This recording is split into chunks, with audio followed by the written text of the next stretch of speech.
Hi everybody. Today we're going to talk about how important are standardized test scores anyway. Typically the SAT or the ACT.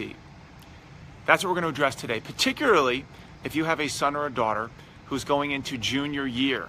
They're a rising junior. You're going to want to listen to this episode. Hi everybody.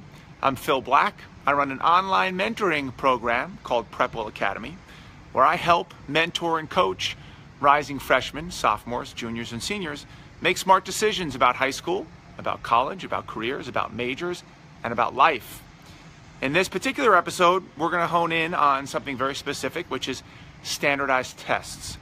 As you know, if you've been watching me before, we do a lot more than that in PrepWell Academy. We do talk about the nuts and bolts and the blocking and tackling of college admissions, but we do far more than that. We do a lot of life mentoring and coaching.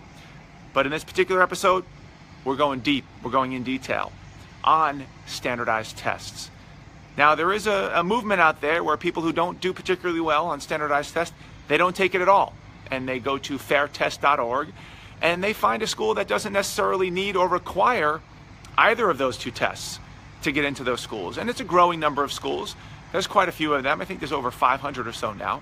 So if for some reason your son or daughter is really not pulling it together on one of these standardized tests, for whatever reason it might be, it's not as if there's no chance. However, most of these schools look very specifically at how you're doing at these tests.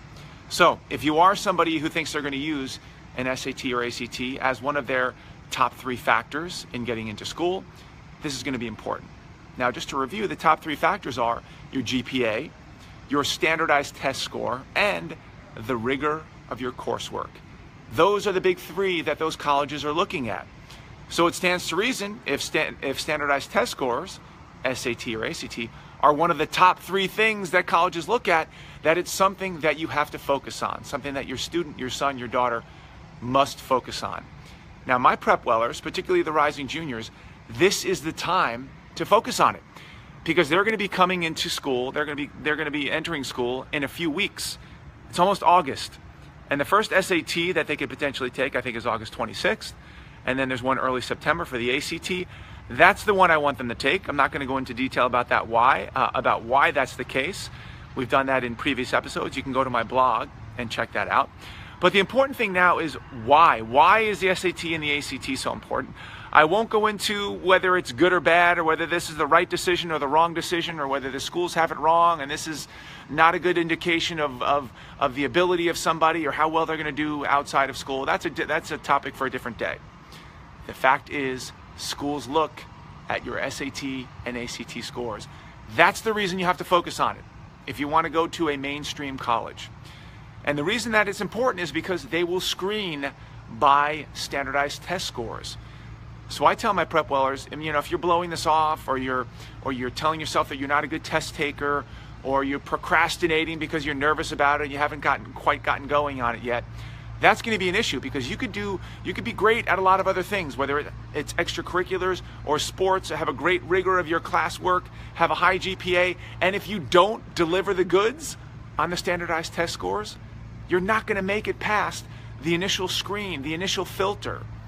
We know that schools these days are using these filters, i.e. they're not taking people with below a 20-something on the ACT, or they're not taking people below a 1,300, for instance, on the SAT. I'm making those numbers up.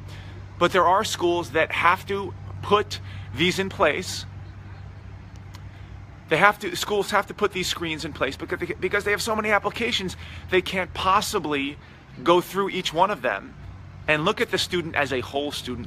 They must do an initial screening by SAT or ACT scores, and by GPA, frankly.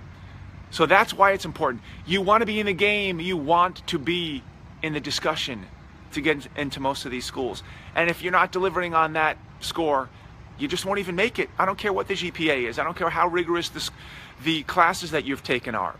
It's just the reality of life. So if you have a rising junior, make sure you're getting together. Make sure you're getting together with them, and make sure you're asking these questions. Number 1, I put my phone on airplane mode. Have you decided which test to take? SAT or ACT? That's step number 1.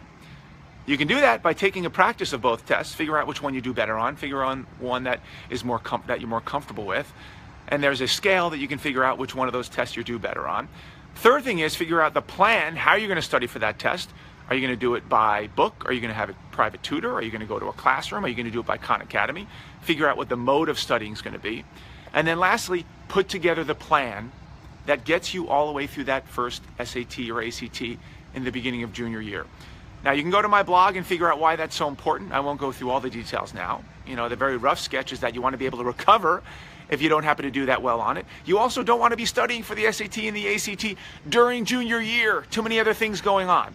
You want to knock it out early. You want to do it right at the end of your studying, when you're primed for it, when you're ready to go. And typically, students have a lot of time over the summer to devote that specific time to studying for those tests. And of course, as I said in one of my blogs, study like a Navy SEAL. Put in the time to do those long 4-hour tests multiple times before you sit for the real test, so that it's not the first or the second time in your life that you're being pressed to study for that long a time in one sitting.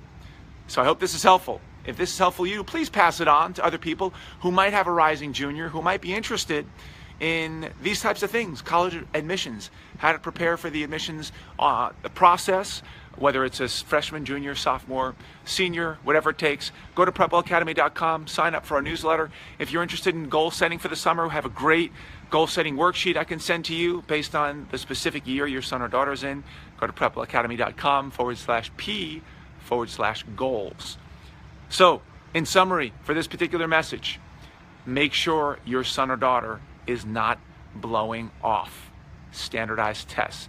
They must be in the game, whether you like it or not. And to do that, they must do well as they possibly can on one of these tests. Good luck, and I'll talk to you tomorrow.